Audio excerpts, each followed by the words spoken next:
Hello, कैसे हैं आप सब। कल आपने देखा 9th क्लास से रिलेटेड मैंने आपको इम्पोर्टेंट पॉइंट्स बताए कि 9th में सीबीएसई की न्यू गाइडलाइन के अकॉर्डिंग कौन कौन से टॉपिक्स चैप्टर वाइज हटाए गए हैं या कौन कौन से चैप्टर्स हटाए गए। ठीक है, आज हम लोग बात करेंगे कि 10th क्लास के ऐसे कौन से टॉपिक्स या चैप्टर हैं जो हटाए गए हैं। ठीक है, तो आप वीडियो को प्रॉपर देखें। वीडियो को प्रॉपर देखने की बात मैं इसलिए और कह रहा हूं क्योंकि वीडियो के लास्ट में यहां आपको सारे चैप्टर वाइज टॉपिक दिखाई देंगे। ठीक, तो आप उनका स्क्रीनशॉट ले सकते हैं आराम से। ठीक, आगे जब भी आपको देखना होगा आप उस स्क्रीनशॉट से याद रखेंगे कि हमारे यहाँ कौन कौन से चैप्टर्स हटाए हैं और कौन कौन से नहीं हटाए। ठीक है, पहला चैप्टर है हमारा नंबर सिस्टम, जिसको मैंने अभी तक नहीं पढ़ाया था। आपने वीडियो देखी होगी पिछली, मैंने नंबर सिस्टम का रियल नंबर जो चैप्टर है हमारा फर्स्ट, मैंने नहीं पढ़ाया था अभी। मैंने इसीलिए नहीं पढ़ाया था कि उसमें से कुछ चीजें रिमूव होंगी, क्योंकि बहुत दिन से ये बात चर्चा में थी कि भाई सीबीएसई कौन कौन से चैप्टर्स या क्या हटाने वाली है। पहला था ना रियल नंबर चैप्टर, तो रियल नंबर में आपका हटाया गया है यूक्लिड्स डिवीजन लेमा, जो बच्चों को लास्ट ईयर या उससे पहले कई बार कंफ्यूजन क्रिएट करता था, वो टॉपिक हटा दिया है। दूसरा आता है हमारा जो यूनिट है सेकंड, वो है अलजेब्रा। और अलजेब्रा में हमारे चैप्टर कौन कौन से हैं? पॉलिनोमियल है, pair of linear equation in two variable है, क्वाड्रेटिक इक्वेशन है, और अर्थमेटिकल प्रोग्रेशन, जिसे हम लोग क्या कहते हैं? एपी। क्या कहते हैं? एपी। 4 चैप्टर हैं। अब इन 4 में से कौन कौन से हटाए हैं वो देखिए। तो पहला आता है पॉलिनोमियल। पॉलिनोमियल में है आपका statement and simple problems, statements and simple problems of division algorithm for polynomials with real coefficient. ठीक, यानी आपके क्या जो डिवीजन एल्गोरिथम हुआ करती थी। ठीक, डिवीजन एल्गोरिथम जो हम लोग डिवीजन से सॉल्व किया करते थे, डिवाइड बनाते थे, उस टाइप के क्वेश्चंस कुछ हट गए, वो टॉपिक एक रिमूव हो गया है।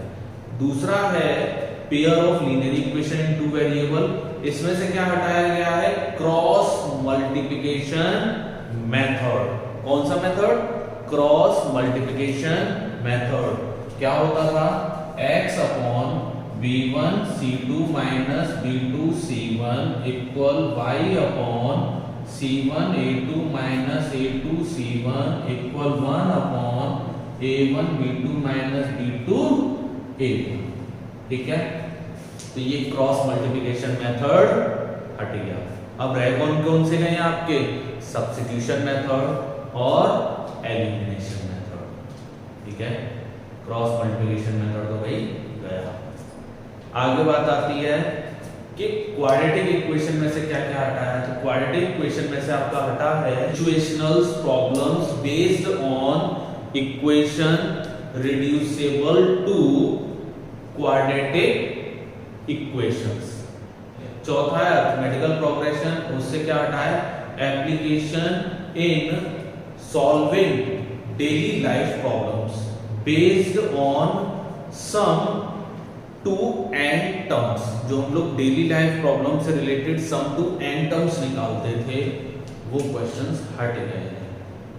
ठीक, नेक्स्ट हमारी आती है यूनिट 3, जिसे हम लोग क्या कहते हैं? Coordinate geometry. तो कोऑर्डिनेट ज्योमेट्री में से हमारा क्या हटा है? Area of triangle.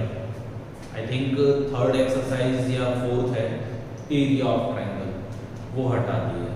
ठीक, आगे आते हैं हम लोग ज्योमेट्री।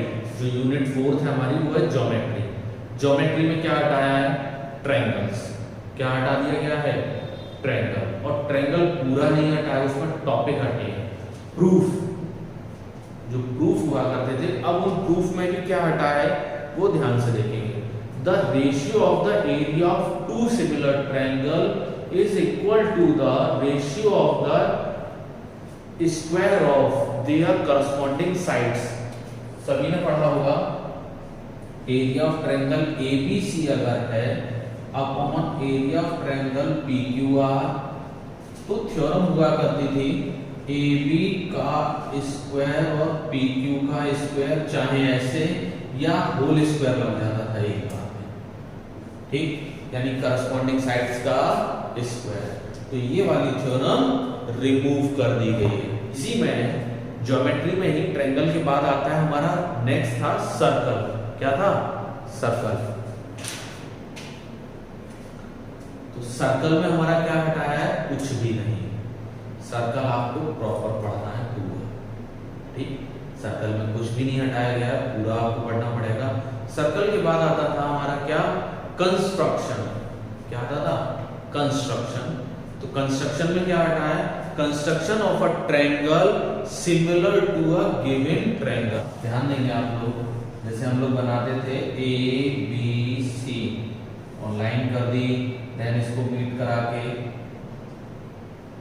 ठीक, और ये लाइन जाती थी तो हमारा A डैश और C डैश बनता था। ये सिमिलर ट्रायंगल यानी A dash B C dash similar हो जाता था किसके? ABC के, ठीक है। तो ये टॉपिक हमारा हट चुका है, चाहे वो ट्रायंगल हम लोग अंदर बनाते थे या ट्रायंगल कहाँ बनाते थे हम लोग? बाहर। ये टॉपिक प्रॉपर हट गया है, ठीक है। अब बात आती है यूनिट 5th, इंपॉर्टेंट यूनिट है क्योंकि ये ट्रिग्नोमेट्री से रिलेटेड है, ठीक है, त्रिकोणमिति, ट्रिग्नोमेट्री, ठीक। तो क्या है? इंट्रोडक्शन ऑफ ट्रिग्नोमेट्री, पहला ही इसका टॉपिक था, इंट्रोडक्शन ऑफ ट्रिग्नोमेट्री। उसमें क्या हुआ है? Motivate the ratio which ever are defined at 0 degree and 90 degree. तो 0 डिग्री एंड 90 डिग्री के लिए जो एक रेशियो निकालते थे हम लोग, वो रेशियो वाले क्वेश्चंस हट गए, ठीक है। दूसरा इसमें क्या था? Trigonometric identity. उसमें क्या हुआ है? Trigonometric ratio of complementary angles. Complementary angle के लिए जो रेशियो वाले क्वेश्चंस हमारे हुआ करते थे वो सारे के सारे हटा दिए, ठीक। तीसरा इसी में आ गया हाइटर डिस्टेंस टॉपिक। क्या है? हाइटर डिस्टेंस। हाइटर डिस्टेंस में कुछ भी नहीं हटाया है। जो हमारा 9th चैप्टर है, 9th चैप्टर है some application of trigonometry. Chapter के अकॉर्डिंग अगर आप जाएंगे तो सम एप्लीकेशन ऑफ ट्रिग्नोमेट्री, और वैसे टॉपिक ये कहलाता है हाइटर डिस्टेंस का, ठीक। तो इसमें कुछ भी नहीं हटाया है एज इट इज, क्योंकि एक ही एक्सरसाइज है और ज्यादातर क्वेश्चन उसी गिने चुने टॉपिक पे बेस्ड होते हैं। नेक्स्ट है हमारा मेजरमेंट, जो अगली यूनिट है, यूनिट नंबर 6। उसमें क्या है हमारा? मेजरमेंट। और मेजरमेंट में भी कौन से आते हैं? Area related to circle. Area related to circle. यहां क्या हुआ है? Problems on central angle of 120 degree. जो भी 120 डिग्री पे रिलेटेड प्रॉब्लम्स हम लोग पढ़ा करते थे, जैसे सर्कल, सेंटर पॉइंट। कई बार हमने पढ़ा था यहाँ कि इस शेडेड पोर्शन का एरिया निकालिए, ठीक है, ये चीज, और ये एंगल कितना है? 120 डिग्री। कई बार ऐसा होता था ये एंगल दिया नहीं जाता था क्वेश्चंस में। एक्सरसाइज के 1-2 क्वेश्चंस थे कि ये एंगल हमारा दिया नहीं जाता था, तो पहले हम ये एंगल डिफाइन करते थे, फिर चाहे इस सेगमेंट का या मेजर सेगमेंट का एरिया या इस सेक्टर का एरिया, माइनर सेक्टर का, देन मेजर सेक्टर का एरिया, ये चीजें हम लोग निकालते थे। जो एंगल लगता था 120 डिग्री, तो वो 120 डिग्री एंगल से रिलेटेड जितने भी क्वेश्चंस आपके वो सारे के सारे क्या हुए हैं? हटा दिए, ठीक है। फिर इसी में एक हमने पढ़ा है आगे सरफेस एरिया एंड वॉल्यूम।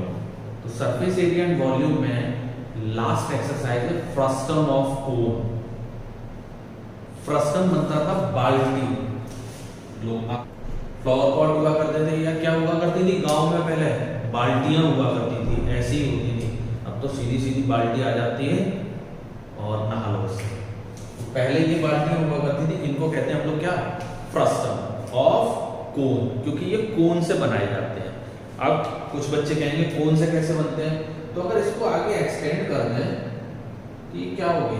कोन हो गई। तो कोन को काट दिया जाता है और किसकी शेप बन जाती है? फ्रस्टम की। तो फ्रस्टम ऑफ कोन ये पूरा टॉपिक हट गया है। ना इसका एरिया फाइंड करना है, ना इसका वॉल्यूम फाइंड करना है, यानी curve surface area, total surface area, volume, सारा कुछ हटा दिया। ठीक है, आगे इसी में नेक्स्ट जो हमारी यूनिट है वो यूनिट क्या है, स्टैटिस्टिक्स एंड प्रोबेबिलिटी। ठीक, तो स्टैटिस्टिक्स में से क्या हटाया है, स्टेप डेविएशन मेथड। एक डायरेक्ट मेथड है, एक एज्यूम मीन मेथड है, एक है स्टेप डेविएशन मेथड, जो थोड़ा सा लेंथी हुआ करता था क्योंकि हम लोग उसमें क्या निकाला करते थे, यूआई तक निकाला करते थे। तो वो step deviation method of finding the mean को फाइंड करने के लिए जो स्टेप डेविएशन मेथड था वो हट गया है। और एक और चीज जिसमें बच्चे बहुत प्रॉब्लम किया करते थे, कम्युलेटिव फ्रीक्वेंसी ग्राफ, ऑजिब निकाला जाता था हमारा, तो वो कम्युलेटिव फ्रीक्वेंसी ग्राफ हटा दिया है अब। ठीक, वो बनाना ही नहीं है। ये बहुत बड़ा प्लस पॉइंट है क्योंकि बहुत से बच्चे ऑजिब में, लास्ट ईयर मैंने अपने बैचेस में देखा था, कई बच्चे डिस्टर्ब रहा करते हैं, सर स्कूल में ऑजिब कुछ और बताया है, किसी और पैटर्न पे हम कैसे याद रखेंगे। तो उनको बेसिक चीजें कई मैंने बताई थी, तो वो ऑजिब वाला पोर्शन हटा दिया है, कम्युलेटिव फ्रीक्वेंसी ग्राफ। अच्छा, प्रोबेबिलिटी में अगर आप आएंगे तो प्रोबेबिलिटी में कुछ भी नहीं हटाया है। ठीक है, तो पहली चीज जो आप लोगों के डाउट्स थे कि सीबीएसई की गाइडलाइन में क्या क्या हटाया गया है, क्या क्या नहीं, वो आपको क्लियर हुए। ठीक है, अब यहाँ आपको दिया जा रहा है, आप इसके स्क्रीनशॉट ले लीजिए कि क्या हटाया गया है और क्या नहीं हटाया गया। ठीक है, देखिए, ले लीजिए आप लोग प्रॉपर स्क्रीनशॉट कि क्या हटा है और क्या नहीं हटा है। ठीक है,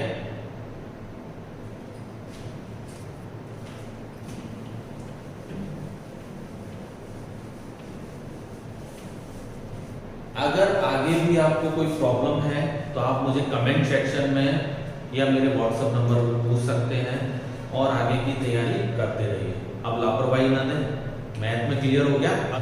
थैंक यू क्लास।